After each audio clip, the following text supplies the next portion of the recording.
What is going on with this knife? What could this possibly be for? This knife has the craziest supplemental locking systems I have seen on any knife I have ever reviewed or held. What's going on, guys? This is Carter with Edged Mindset. We are taking a look at the Midgard's Messer carbine rifle knife today. That is a mouthful, but this knife is a mouthful. There is a lot of things going on here. I can't wait to share with you some of the cool secrets that this knife holds with how it does additional locking mechanisms. That was a bit of a preview there. We are going to look at that a little bit closer here in a minute, but before we do that, please be patient. Let's talk about this knife. Let me give you some specs on what this is, where it comes from, and what its use is.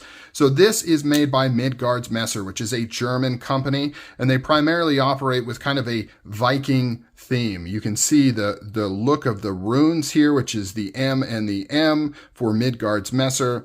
Carbine rifle knife right there. This is a limited edition knife. This is rocking a super thick slab of CPM D2. That is powdered D2. It is good stuff. Bead blasted finish with a fuller up at the top that you can use to one-handed open. We're going to talk about that here in a minute because there's something interesting going on there as well. One of the things that really struck me with this blade is this cool distal taper. You can see how smooth that is as it thins out towards the tip. If you actually want to call this a tip, because look how thick that is. This knife is meant to do hard work. We're talking folding, sharpened, pry bar type work here. You could open doors with this. You can pry things out of wood with this, as well as cut. It is very thick behind the edge, and it is a very thick stock blade that will handle any kind of abuse you throw at it.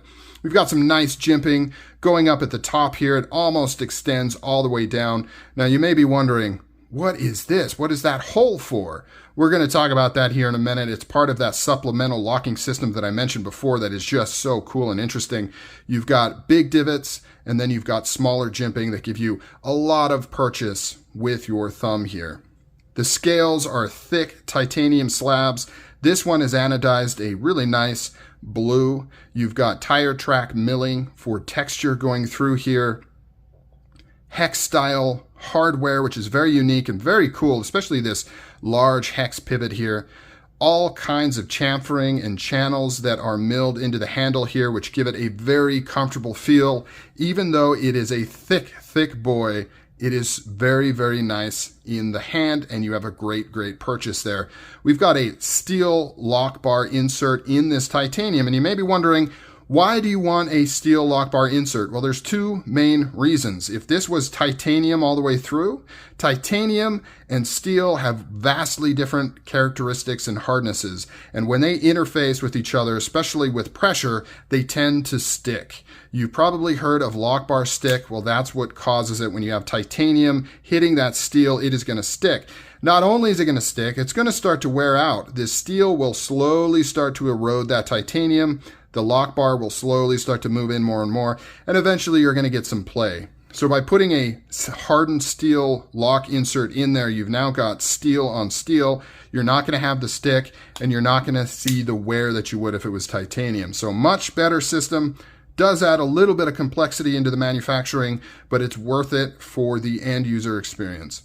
Down to this pocket clip here, once again, titanium with this same tire track milled pattern. Rockin' silver this time, and this pocket clip is on a pivot and a spring, so you can put this into your pocket two different ways. You can just force it in and it'll pop that end up there and it'll go over the lip of your jeans or your pocket and go right in, or you can give it a little squeeze and make it a little bit easier there. Back spacer, silver titanium back there. You can see how thick that is. Really cool stuff. Let's do some measurements and some weights.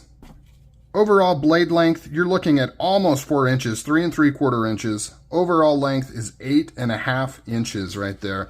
And I don't even need to use my calipers on the handle thickness because it is almost 3/4 of an inch there. It is super thick with probably a 1/4 inch, 1/4 inch thick blade stock.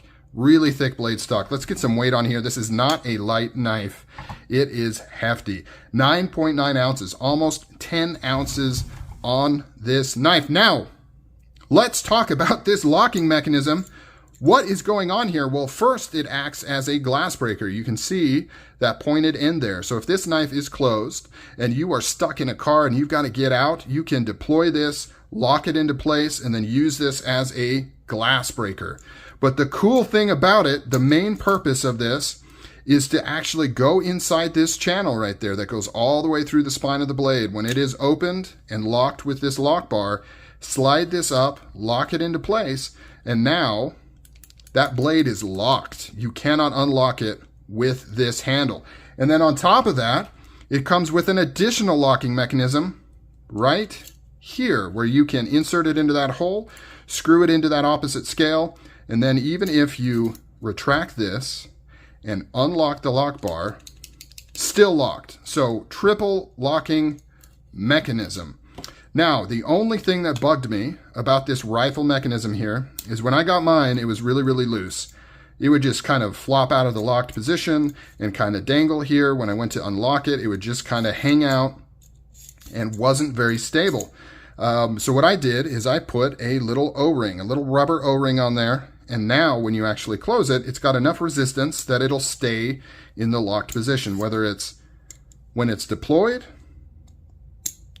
or when it's closed. I really wish Midgard's Messer would have included that out of the box, or at least threw in a couple O-rings for you to put on yourself instead of having to find these.